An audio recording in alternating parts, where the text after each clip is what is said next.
It is Martin Luther King Day, and the president says he's not a racist. Our lead story is not about that unusual statement on its own, but about the widening fallout for the president's attack on those African countries and how the number 2 Democrat in the Senate, Dick Durbin, is now suggesting the president is lying.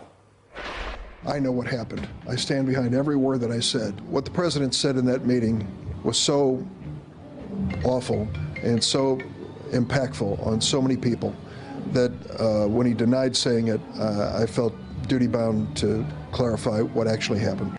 The bottom line here, a president who prides himself on never apologizing has found himself in so much trouble over these comments, including a cartoon depicting him stuck in his own hole there on the cover of the New Yorker magazine, that the White House and Republicans have settled on the next best tactic after apologizing.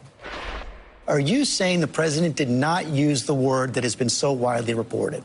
I'm telling you he did not use that word, George, and I'm telling you it's a gross misrepresentation. I didn't hear that word either. I certainly didn't hear what Senator Durbin has said repeatedly. A note that, of course, I didn't hear is not a full denial. It's more of a perception dodge. Another Republican at the meeting, Lindsey Graham, rebutting that denial defense today. This is new. He says, my memory hasn't evolved. I know what was said. I know what I said.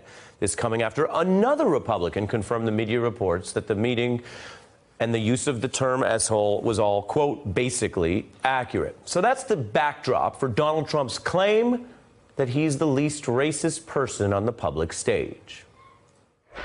What do you think all the people who think you're racist? No, I'm not a racist. I am the least racist person you have ever interviewed. That I can tell you. I'm joined by political analyst Rich Benjamin, author of the book WHITOPIA, James Peterson, host of the Remix podcast on WHYY, Bill Kristol, editor-at-large for the Weekly Standard, and Amy Dubois Barnette, chief content officer for the Grio.com. I will start with you, Professor Peterson. Your view of what to make of all of this tonight here on this Martin Luther King Celebration Day. Well, obviously, Ari, it's quite sad that we're having this conversation about the leader of the free world on this day, a day committed to the legacy of one of the greatest Americans who dedicated his life to anti-black racism and ending global poverty. So I think that in and of itself is a shame. But the back and forth that's been going on, the denials and the dodges, just don't make any sense. This was widely reported. The White House didn't initially even deny it. There's reports now that Trump bragged to some of his friends via phone about having made this claim and wanted to sort of stoke the base through this language. But let's look at the policy too, Ari. Look at this administration's policy. Look at the Muslim ban. Look at the wall. Look at the rhetoric. Look at the claims after Charlottesville. Just look at the policy of the administration to understand how race operates in terms of what Trump does as much as what he says. Right. And to your point, there is reports about the bragging here. Basically, here you see Eric Erickson. I spoke to one of these friends who Trump allegedly called. The president thought this would, quote, play well with the base. Bill Kristol, you are a card-carrying Republican who served in administrations. Your view of that, a very sad part of the analysis. Well, it is sad. It might play well with some of his base, I suppose, but I think he's rationalizing something he did say, I'm quite certain. Look, I think he is who he is. You know, some of us thought he shouldn't be president. We still think he shouldn't be, and there he is. He's president. The best thing I think others can do, other elected officials, honestly, is to pass a compromise that legalizes the Dreamers in return for some border security, even a quote wall, if you want to call it that. That is the simplest thing to do. It would be the right thing to do. People are being deported now in ways that I think are shocking to lots of Americans. The Dreamers here are under the gun. There's a 70%, I saw in some poll, agreement that they should be legalized and be put on a path to citizenship. It makes sense to tighten border enforcement, border security some, so it's not to provide an incentive for more illegals to come in until we sort out the broader immigration issues. Just do a simple deal. And I think this is something, don't negotiate with Trump. These people are elected officials, Democratic and Republican senators, Democratic and Republican members of Congress. Right. They can get 218 votes in the House and 60 in the Senate, I would say, for a very simple deal. Pass it. Pass it. And pass it now. That would be the single best thing, I think, for the country, because I think it would go part of the way, not all the way, but part of the way towards lancing the boil that's really been created here by what the president did.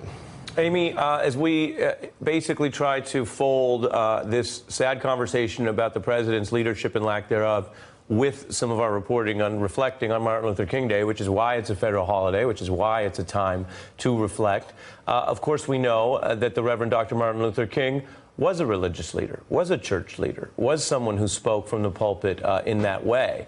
And it's with that context that I think about another piece of news I want to share tonight, which is a Maryland TV station, this is WUSA, reporting that Vice President Pence was at a church service yesterday morning, and the pastor there made a point to say, and I don't think this is left-right political, but a point about what in their view was a religious point, that it was dehumanizing the way the president spoke about people from these countries. And, quote, the vice president then reportedly became visibly red-faced throughout the speech. Your analysis tonight, Amy.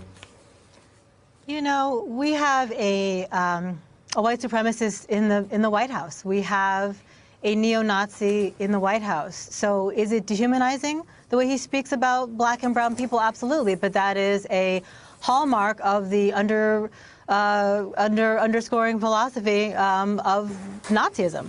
So this is a president who believes that people have various genetic capabilities, and he's a person who believes that white people are inherently superior to brown people. He said it multiple times. He's talked about his own German heritage. He's so, talked Amy, about the speak fact, to that because as you say that and you use the terminology, the lexicon, that there is some sort of, in the president's mind, genetic path to what he would call greatness.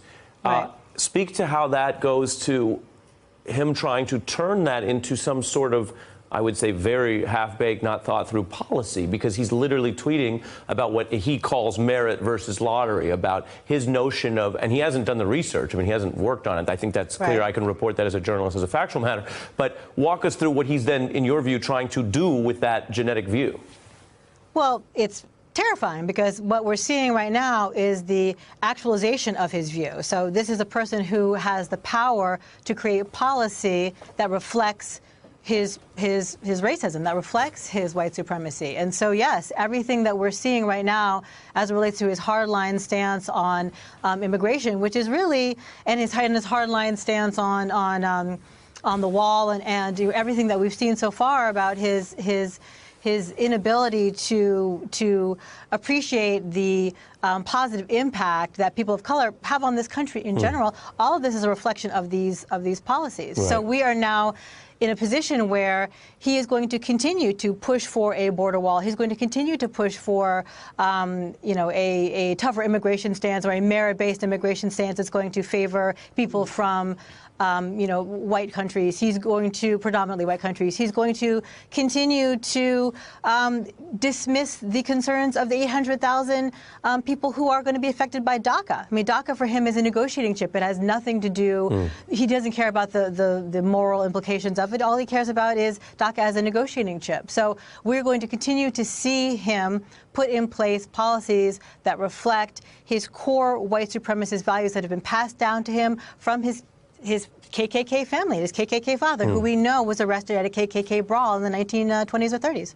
Well, and I have to say, they would put that quite differently, and they've been denying that he's a racist. And Rich Benjamin, I turn to you because you have really, before the Trump era, done some really deep reporting on this. And one of the complaints and concerns from other parts of the country, and there are parts of the country that have more and less geographic diversity, which doesn't make them more or less interesting places necessarily. It's just where people live. You wrote a book called WHITOPIA where you spent time in those communities, talking to those people. And one of the things I was struck by in our past conversations was how you pointed out how many great people you found, even in places that were getting quote unquote whiter or less diverse. And then you also found other things. Walk us through that prism that you had, because that was pre-Trump election. Yes, sorry, pre-Trump election, I did a two-year, 27,000-mile journey through the whitest parts of this country. And it really was a prelude to the issues that Trump would use, how he uses race as a proxy for immigration, for so-called voter fraud, as a pretext to repeal public services like ACA.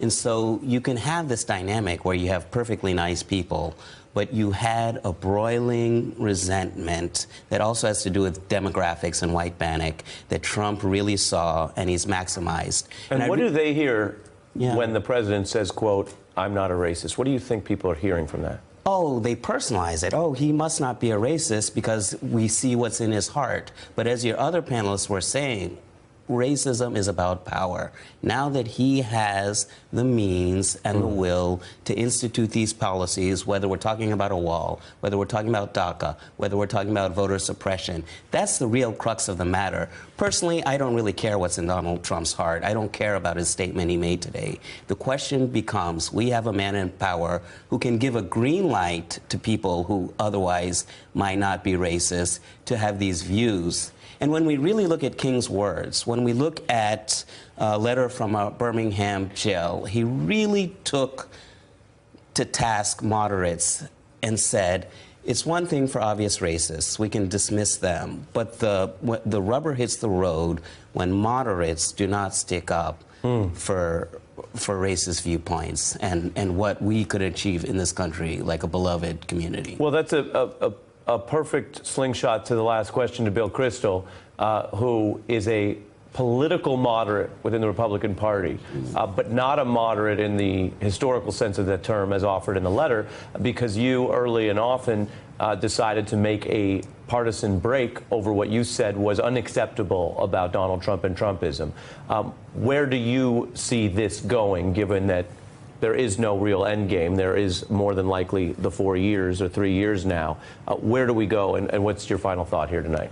Well, we're not a dictatorship. We have a Congress. Congress can legislate. If Donald Trump wants to try to veto something, they can override the veto. So I don't think, I don't agree with everything your panelists have said in terms of their analysis, perhaps, of Trump or certainly of the country, but that's not the point. The point is people shouldn't despair.